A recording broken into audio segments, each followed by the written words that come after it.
Bismillahirrahmanirrahim. Assalamualaikum warahmatullahi wabarakatuh. Di sini saya akan melanjutkan untuk materi pluralitas masyarakat Indonesia. Referensi pluralitas di sini masih sama. Tujuan pembelajarannya yang pertama untuk mengetahui pluralitas masyarakat berdasarkan perbedaan agama dan berdasarkan perbedaan budaya. Sebelumnya kita juga pasti tahu ya, di Indonesia itu banyak sekali berbagai agama atau terdapat keberagaman agama, yang dimana berarti negara Indonesia itu bisa membuktikan merupakan negara atau bangsa yang religius. Jadi jika kita lihat di Indonesia itu memiliki banyak kepercayaan di berbagai wilayah, makanya disebut Indonesia itu sebagai negara yang kaya akan budaya atau kaya akan adat istiadat. Nah, pada pluralitas di sini terdapat bahasa yang bisa kita artikan.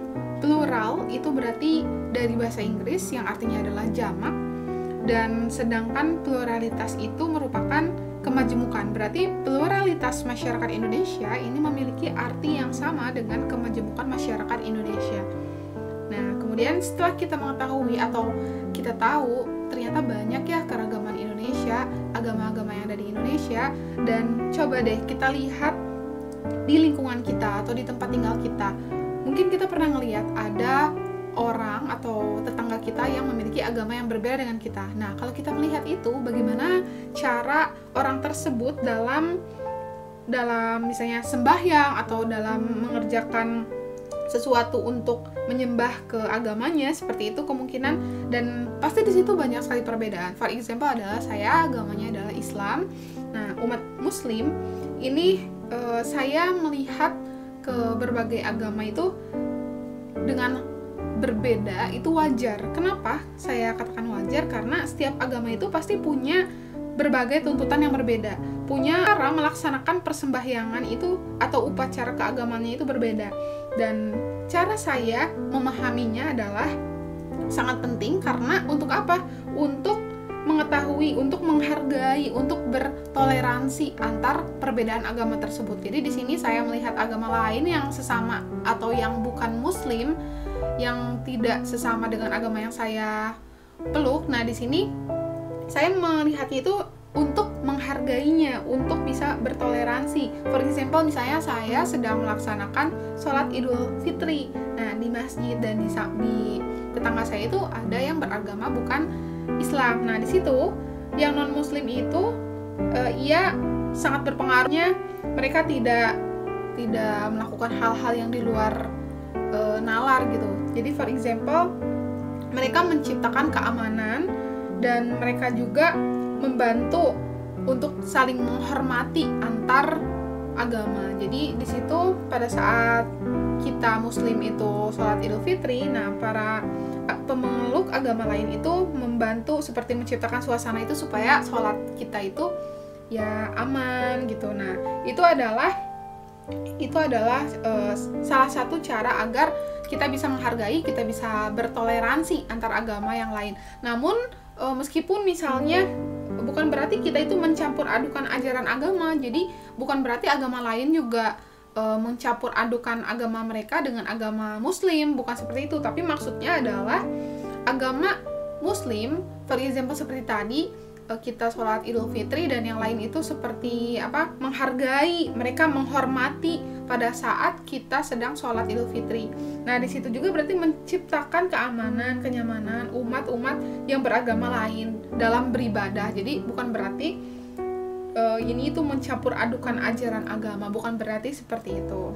Nah, di sini kita akan membahas agama Islam yang pertama, oke? Agama Islam itu seperti yang kita ketahui juga di Indonesia itu merupakan jumlah Muslim terbesar. Jadi di Indonesia itu memiliki ratusan juta kurang lebih Muslim. Dan di sini pada saat ini juga agama Islam ini agama yang memang dipeluk menurut sensus tahun 2010 juga ya, kurang lebih ada 87,2% penduduk Indonesia di sini yang beragama Islam. Dan di sini mungkin kita juga tahu bahwa perkembangan dari kerajaan-kerajaan bercorak Islam misalnya. Dan agama Islam ini memang sudah ada dari zaman berabad-abad yang lalu gitu. Yang kemudian nanti diikuti dengan kerajaan-kerajaan, bisa dari kerajaan bercorak Islam juga yang ada di Indonesia seperti itu. Nah, di sini kalau misalkan kalian atau ada yang bukan beragama Islam, nah kalian juga harus memahaminya karena penting bagi meskipun tujuannya itu bukan untuk membandingkan antara agama kalian dengan agama Muslim, namun umat Islam juga memiliki berbagai kegiatan gitu. Jadi harus saling menghargai karena umat Muslim banyak kegiatan-kegiatan memang wajib dan dilaksanakan atau dirayakan setiap tahun. Misalnya di sini ada Idul Fitri, kemudian ada Hari Raya Idul Adha, lalu hari Jumat juga wajib untuk melaksanakan sholat Jumat bagi seluruh laki-laki dan yang pastinya umat Muslim ya. Kemudian juga harus berjamaah di masjid seperti itu. Kemudian di umat Islam juga memiliki berbagai hari penting ya. Jadi contohnya kayak hari raya tahun baru Hijriah atau Hijrah. Kemudian juga ada hari kelahiran Maulid Nabi Muhammad SAW. Kemudian juga ada hari turunnya wahyu Al-Quran. Jadi memang banyak sekali dan para non-Muslim juga harus menghargainya ya. Kemudian di sini ada Kristen Protestan. Nah, Kristen Protestan di sini berkembang di Indonesia itu memang pada masa-masa Belanda ya atau VOC sekitar abad yang lalu atau abad ke-17 dan juga abad ke-20 itu di Kristen Protestan itu memang berkembang cukup pesat. Dan di sini kedatangannya ya dari Eropa juga dan dari beberapa wilayah seperti di Indonesia juga, bisa di Papua, Sumatera Utara, lalu juga ada di Sulawesi Utara dan Jawa. Memang disitulah wilayah-wilayah dari Eropa yang turunkan agama tersebut ke berbagai wilayah di Indonesia. Dan di sini sebelumnya tadi agama Islam itu tempat ibadahnya itu adalah masjid, sedangkan Kristen Protestan itu gereja. Nah, sama seperti Kristen Katolik. Kristen Katolik juga gereja ya untuk tempat beribadahnya. Di situ yang tadi Kristen Protestan. Nah, untuk Kristen Katolik ini ada beberapa pendapat yang dimana memberitahukan bahwa Katolik ini termasuk ke Indonesia itu pada saat atau pada Sumatera Utara yang memang sekitar abad ke-8. Namun pendapat tersebut juga masih belum kuat sih bukti-buktinya. Jadi kita juga harus melihat gitu ya, berdasarkan dari jajahan sebelum-sebelumnya bahwa bangsa Barat ke Indonesia itu memang disitulah Kristen Katolik tiba ada di Indonesia. Dan pada saat misalnya for example ada kedatangan dari Portugis dan juga Spanyol gitu. Nah, itu salah satu penyebaran agama Katolik Roma di Indonesia, dan yang dimulai di Indonesia itu for example di Kepulauan Maluku. Nah, di Kepulauan Maluku ini pada tahun 1534 dan antara tahun 1546 dan 1547, nah pelopor Kristen itu ya di sana. Jadi seperti dibaptis lah istilahnya. Dan akhirnya menyebarkan agama tersebut. Hari raya umat Kristen Katolik juga kita harus mengetahui karena kan kita juga harus menghargai ya seperti umat Muslim. Nah, di sini agama Kristen Katolik itu ada di hari Natal yang setiap tanggal 25 Desember. Kemudian juga memiliki beberapa hari yang lain juga, misalnya hari raya Paskah, hari raya Isa Al-Masih misalnya, seperti itu ya. Kemudian ada juga kita lihat selanjutnya perbedaan agama Hindu. Nah, agama Hindu ini kita lihat ini gambarnya bahwa tempat ibadahnya adalah pura. Nah, agama Hindu ini masuk Indonesia sebetulnya pada awal abad Masehi ya, namun di Indonesia. Tapi kan kalau umat Muslim, saya sendiri kan emang kita lahir juga kan udah Islam ya, dan sebetulnya manusia juga memang memiliki hanya satu agama yaitu Islam, namun ya karena perbedaan itu. Nah, namun kalau di Indonesia Hindu itu memang masuk di awal abad Masehi, dan di situ perkembangan kerajaan Hindu-Buddha di Indonesia juga cukup itu ya, sudah masuk ke Indonesia. Nah, beberapa upacara juga ada di Indonesia ya, sering kita tahu, misalnya ada Hari Raya Galungan, Hari Raya Nyepi, Hari Saraswati. Nah, itu semua juga upacara-upacara atau tradisi keagamaan dari Hindu. Dan kebudayaan Hindu juga ini sangat mempengaruhi kebudayaan Indonesia juga, karena kan memang kebudayaannya kan cukup berbeda juga. Nah, kemudian kita akan melihat di samping nih warna merah, Buddha ya. Nah, agama Buddha ini tempat ibadahnya adalah wihara. Nah, ini ya, wihara ini perkembangannya memang diperkirakan cukup atau bersamaan ya dengan perkembangan Hindu, makanya kita juga bisa sebut Hindu-Buddha juga, tapi ini berbeda agamanya ya. Nah, tadi Buddha itu dia memang kan di Indonesia ada kerajaannya yang namanya adalah Kerajaan Sriwijaya di Sumatera. Nah, Kerajaan Sriwijaya di Sumatera ini merupakan salah satu pusat agama. Ini itu merupakan salah satu pusat studi agama Buddha di Asia Tenggara, dan juga banyak para sarjana juga dari Tiongkok atau bangsa-bangsa Asia Timur yang memang mempelajari agama Buddha ini di Sriwijaya. Dan misalnya kita tahu ada hari raya Waisak dan Ulabama atau Ulambana ya. Kemudian juga ada misalnya ada peristiwa penting lain, misalnya ada lahirnya Pangeran Siddhartha yang mencapai penerangan agung atau menjadi Buddha, dan wafatnya Buddha Gautama. Nah, itu kan ada peringatan atau peristiwa penting ya pada perbedaan agama di Buddha. Nah, kemudian selanjutnya adalah agama Konghucu. Nah, agama Konghucu ini berlangsung memang berabad-abad yang lalu ya, yang sudah berabad lama. Kemudian juga kita mungkin tahu ya, ini adalah kelenteng. Kelenteng itu adalah tempat ibadah umat Konghucu. Nah, Konghucu ini memang berada di berbagai wilayah Indonesia, misalnya ada di kelenteng Ban Hing Kiong di Manado, misalnya dari tahun didirikannya itu tahun 1819. Kemudian ada di kelenteng Bon Jiangsu di Surabaya, dan juga lainnya. Dan di sini juga banyak sekali hari penting, misalnya dari hari raya misalnya Hari Ibu Nasional Indonesia pada hari raya Imlek.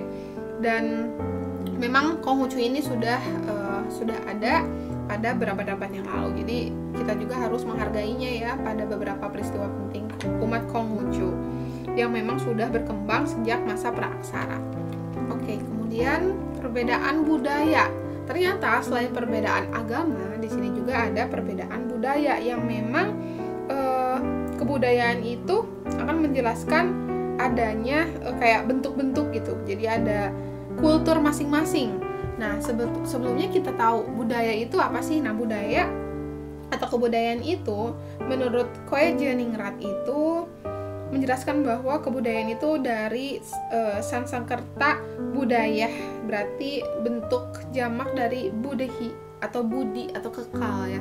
Yang dimana di sini juga kita bisa sangkut pautkan dengan kata kultur atau kata bahasa Inggris yang memang dari arti mengerjakan, mengolah gitu, yang terutama kalau kita gabungkan berarti memiliki makna kebudayaan yang memang berkembang menjadi segala daya upaya serta tindakan manusia untuk mengolah tanah dan mengubah alam. Karena kan tadi berhubungan dengan pengolahan tanah atau bertani kan.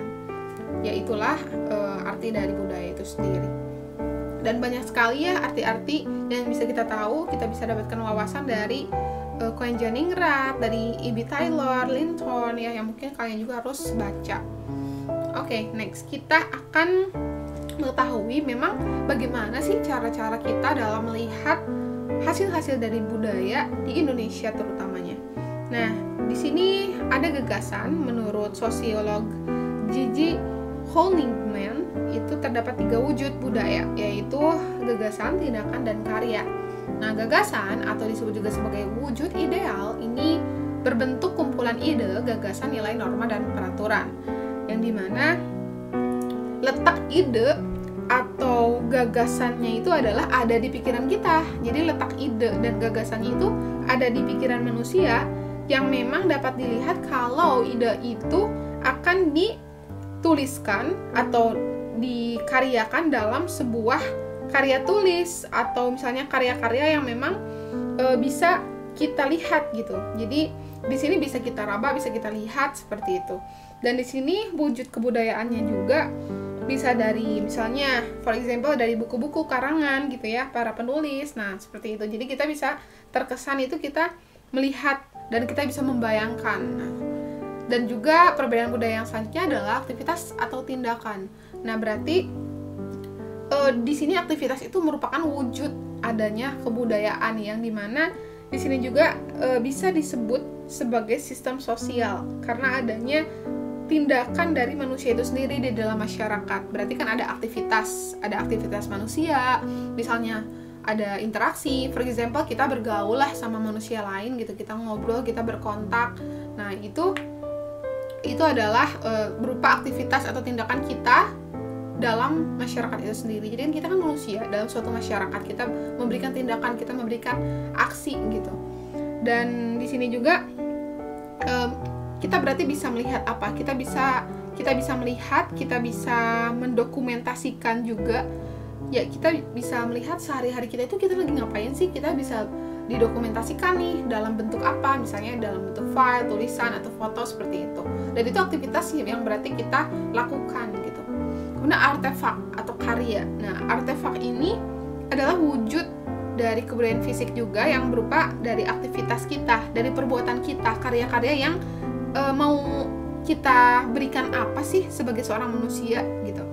Dan sama manusia dalam masyarakat itu sendiri bisa memberikan misalnya benda gitu, benda yang bisa kita lihat seperti tadi, kita bisa raba, kita bisa membandingkan gitu antara benda-benda yang lain, dan sudah pasti kita bisa dokumentasikan.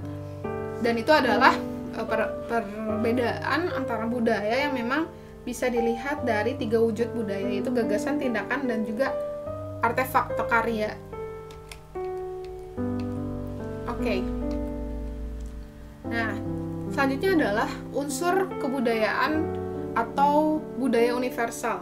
Nah, di unsur kebudayaan ini kita kan tahu ya, manusia itu pasti selalu menghasilkan budaya, dan manusia itu sendiri mempunyai akal. Nah, makanya itulah yang membedakan manusia dengan hewan. Manusia itu memiliki atau dikaruniai oleh Allah SWT itu, alhamdulillah ya, memiliki akal untuk berpikir dalam rangka memperbaiki taraf hidup kita.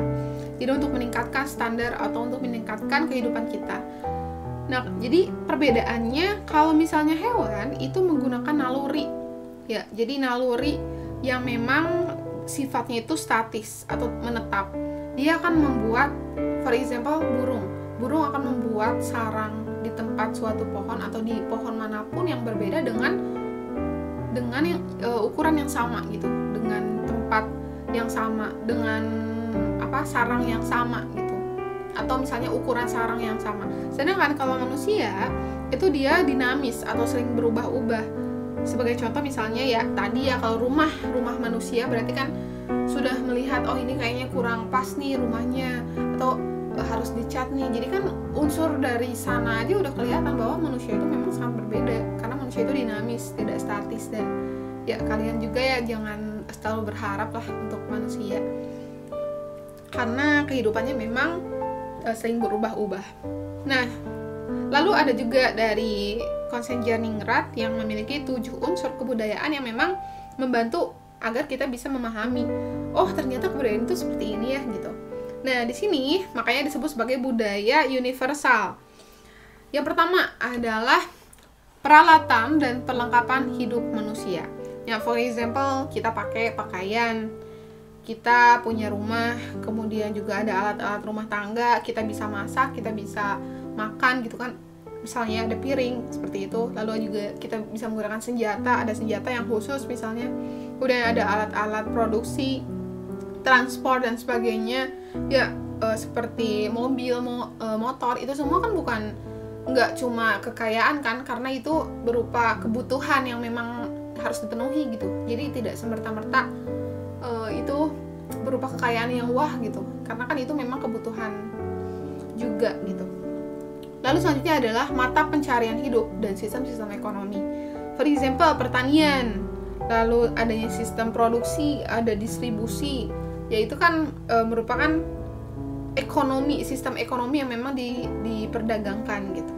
Kemudian ada sistem kemasyarakatan. Nah, sistem kemasyarakatan ini contohnya adalah sistem kekerabatan atau organisasi politik, lalu juga ada sistem hukum, dan kita lahir di dunia ini ya ada sistem perkawinan juga, harus sah ya, nikah sah, dan disitulah ada sistem perkawinan.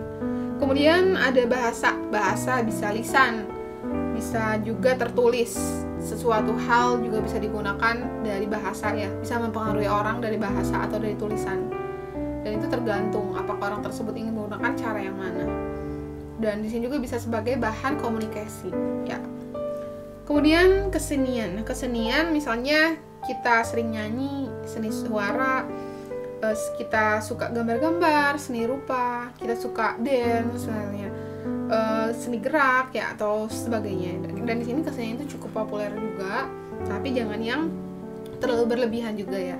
Kemudian sistem pengetahuan. Nah, sistem pengetahuan juga ya, kita dari lahir juga memang sudah ditakdirkan insya Allah gimana pun kalian harus memperoleh suatu pengetahuan gitu. Kalian harus memiliki pendidikan lah gitu. Jadi kalian tidak semerta-merta sekolah itu hanya ingin lulus SMP, lulus SMA atau lulus SD, hanya mengandalkan kelulusan itu, bukan hanya itu ya, tapi kalian harus mendapatkan suatu pengetahuan, dan pengetahuan itu sendiri kan bisa diaplikasikan ke dunia yang semestinya gitu, dunia yang memang akan kalian tempuh nantinya. Kalian juga kan nggak akan selalu SMP, nggak akan selalu SMA, nggak akan selalu di umur 17 tahun. Kalian kan akan menginjak di usia-usia yang memang terbilang cukup matang untuk melaksanakan hal-hal yang sebagai kewajiban kalian. Kalian kan nggak harus jadi sesuatu yang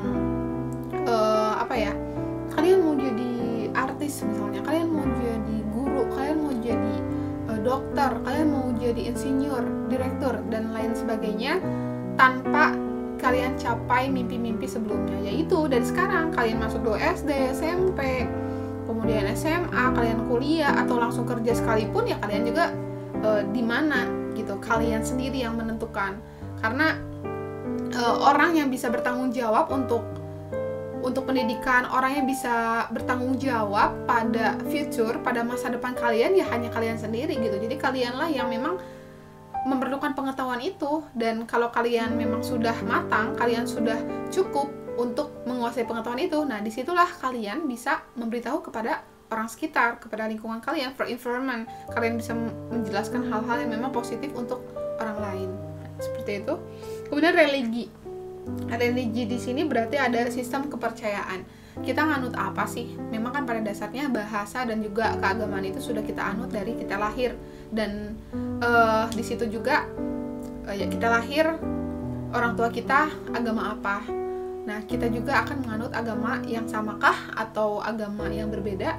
Nah, itu tergantung pilihan, namun ada baiknya kita carilah gitu, search dulu, ada sumber-sumber kan yang memang pada saat kita melihat search itu atau sumbernya yang terpercaya atau sumber yang memang jelas itu ya, yang bagaimana sih gitu. Kita hidup itu kayak gini, kita hidup di dunia itu memang tujuannya untuk apa sih gitu. Kalian kan harus cari tahu juga, bukan hanya semerta-merta kalian hidup untuk menjadi orang kaya, kalian hidup untuk menghasilkan sesuatu hal gitu. Kalian hidup untuk bisa membahagiakan, membanggakan kedua orang tuanya, ya of course gitu. Tapi selain itu semua, kalian juga harus memikirkan kalau kalian meninggal gimana, kayak mana sih gitu. Dan memang ada hal-hal tertentu yang bikin kita, oh ini adalah takdir, kita harus masuk ke agama mana, dan kita percaya, kita teladani, kita bisa ya tawakal ya, kemudian juga kita bisa mempelajarinya juga. Jadi bukan segi pengetahuan untuk kita bisa berkarya, untuk bisa kita meningkatkan status kedudukan kita, tapi juga kita mengetahui pengetahuan-pengetahuan tentang keagamaan yang memang kita anut. Misalnya for example, saya sholat saya sebagai umat muslim wajib sholat. Nah itu tuh gimana sih gitu, dan bagaimana manfaatnya. Nah kita harus cari tahu gitu dan rasakan kenikmatannya gitu. Kita ya pokoknya pada saat kita ingin mencapai suatu dream, kita mempunyai sesuatu hal yang memang harus kita capai pada saat kita berdoa. Nah disitulah kita mengharapkan hal yang baik pula dari religi kita, dari sistem kepercayaan kita. Jadi kepercayaan itu memang syarat utama. Ya kalau kita udah memiliki kepercayaan, for example saya sebagai umat muslim, saya Islam. Nah di situ bagaimana sikap kita menyingkapinya sebagai umat muslim gitu.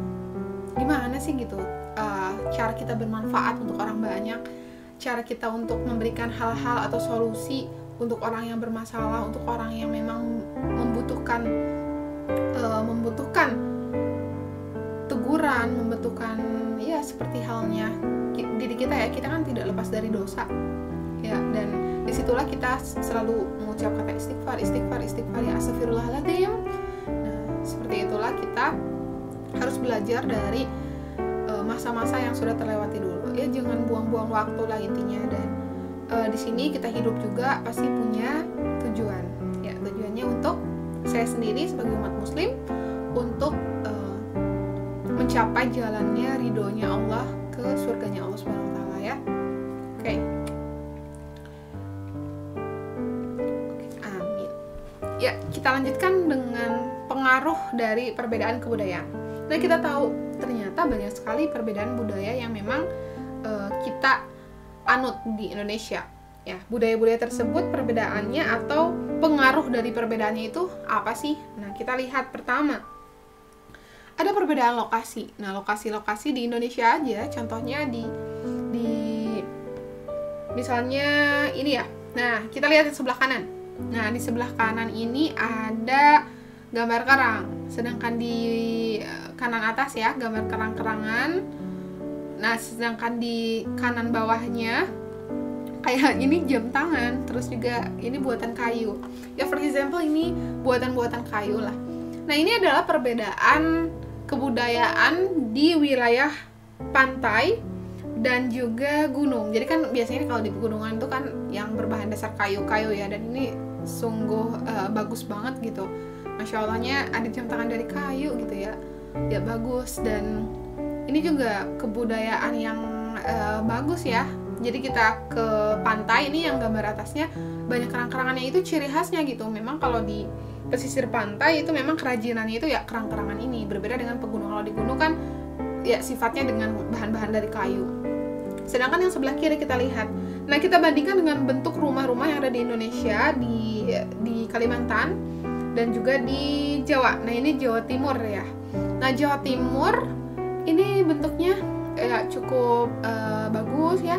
Nah jika kita lihat di bagian bawah Kalimantan juga cukup bagus, dan di sini sangat terdapat ciri khas masing-masing gitu.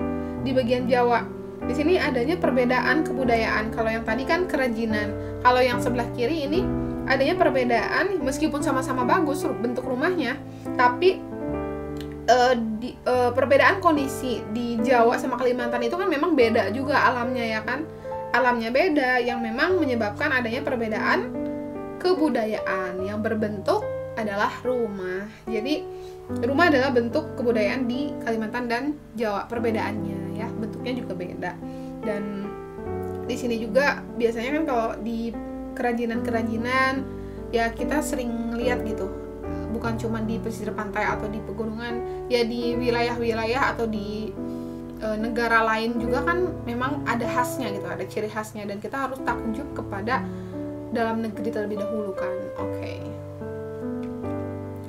Selanjutnya, tadi adalah perbedaan lokasi, jadi berdasarkan lokasi tempatnya. Nah, kalau berdasarkan agama itu seperti apa?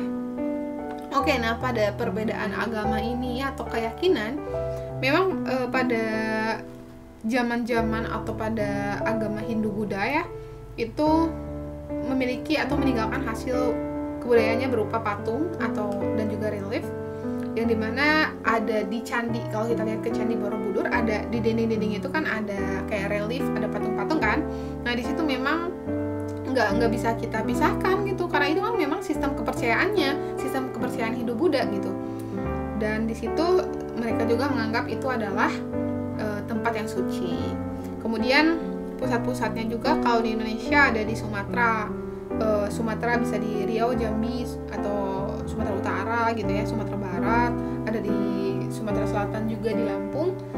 Kalau di Pulau Jawanya bisa ada di Bogor, Bandung, Yogyakarta, Surakarta, Malang, Mojokerto gitu. Dan itu adalah pusat-pusat kebudayaan pada masa-masa Hindu-Buddha itu.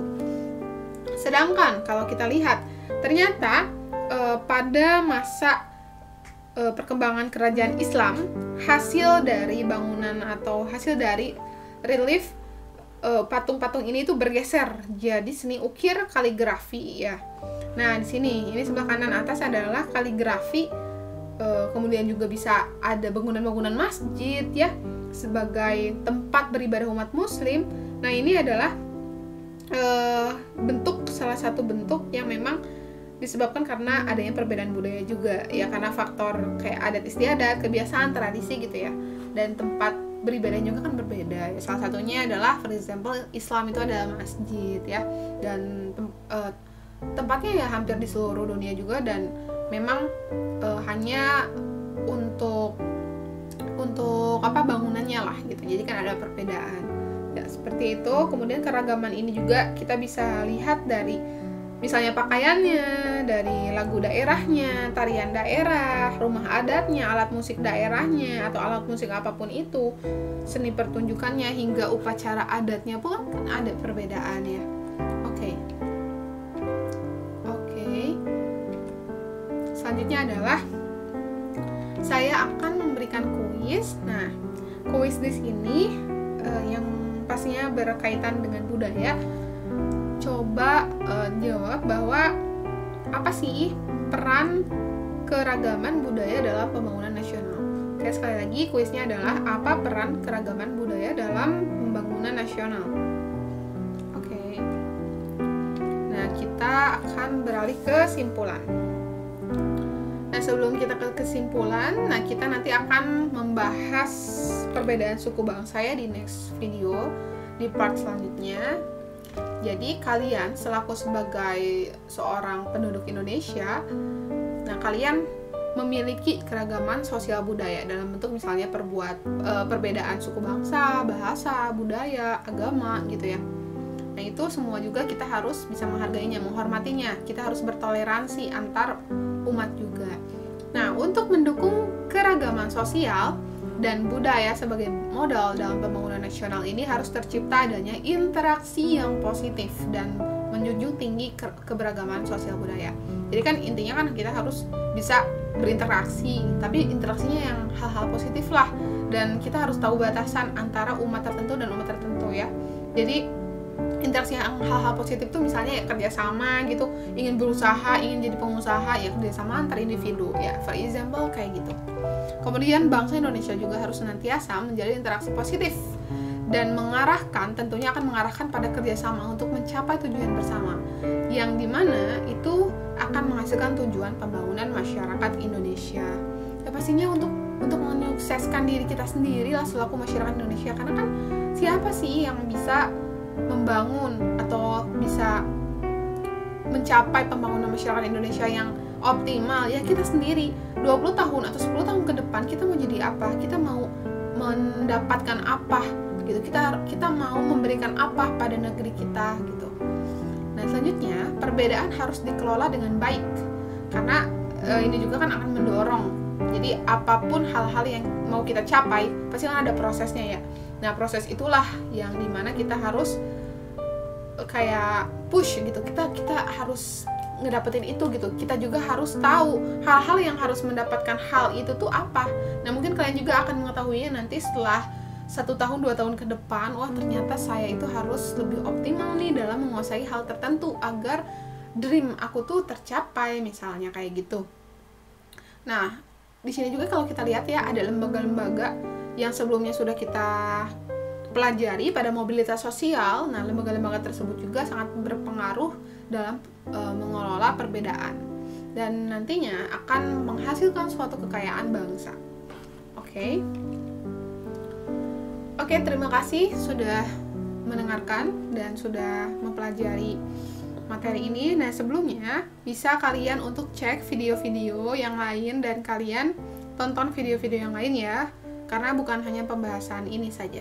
Oke, next session adalah pluralitas masyarakat Indonesia pada part kedua. Thank you.